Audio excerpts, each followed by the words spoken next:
On this episode, I'm going to help you tap into your marketable skills and help you find the job that you love.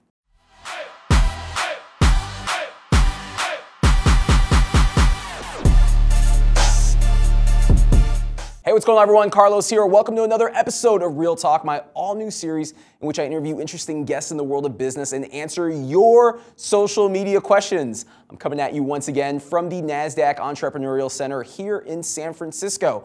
Now, we've all been there before, in which we have been in a job that we don't necessarily feel valued or appreciated, and that is the inspiration for this week's question. Can you give any advice on making a transition from the job you hate to the career you love? I love this question because I've been there. I'm sure that you watching this, you've been there before as well, where you're in a job and everything's great at first, and then the longer that you're there, you start to question, are you really a fit and are you really doing what aligns with your passion? So the first step is to go ahead and really identify what is it that you want to do. I think a lot of folks out there are in jobs because the job pays them an income, and it's that income that allows them to do things that they like to do, such as travel or go to nice restaurants or have a nice car, but yet they're really miserable in the one activity in which they're spending the majority of their time. When you really think about it, you spend more time Monday to Friday at your job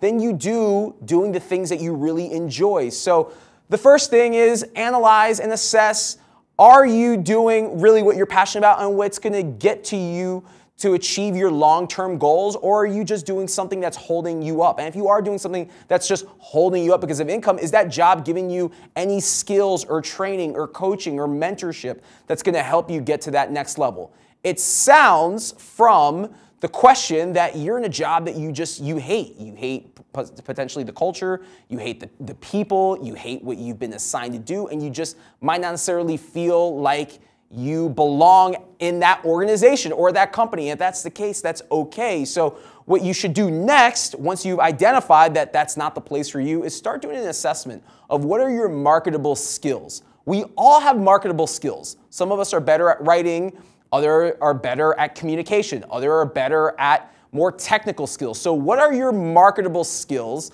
that an employer is going to really feel compelled to want to go ahead and hire you into your dream job? Whatever your dream job is, do you even have the education or the skill set or the qualifications to get into it? If not, then maybe you need to go to school. Maybe you need to do something in the meantime that's going to put you in a better position to get the ideal or dream job that you'll love. But it starts with really doing an assessment of your skill set. Once you do an assessment of that skill set, this is where you really have to tap into social media. Go to LinkedIn. LinkedIn is your resume, so to speak.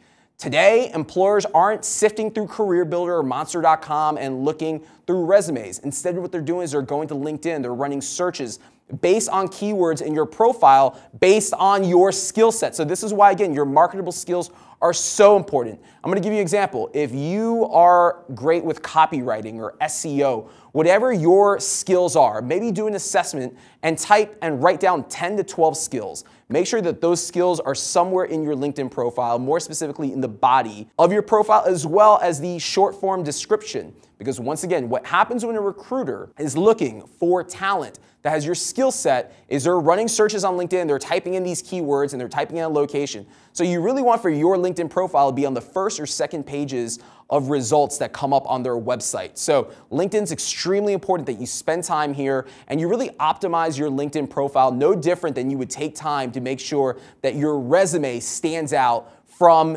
the competition out there. And part of having a optimized LinkedIn profile is having a nice looking profile photo. Don't just have a photo of yourself that's cropped out from a picture that someone took of you on your iPhone. Actually, have someone take a nice photo of you, dressed nice with a nice backdrop. You can go somewhere like a JCPenney and have some headshots taken. It's not going to cost you a lot of money, but make sure you have a nice looking photo because first impressions, they of course count and they absolutely matter, especially when you're looking to transfer out of that job that you hate or you dislike and into your next opportunity. Besides using LinkedIn as a place to showcase yourself and your abilities, use not just LinkedIn, but use social media as a place to network. So if you have in mind the ideal company you want to work for, the ideal industry, the ideal job, Use social media as a way to get in front of decision makers, executives, talent acquisition professionals. Get in front of people using a combination of LinkedIn directory search,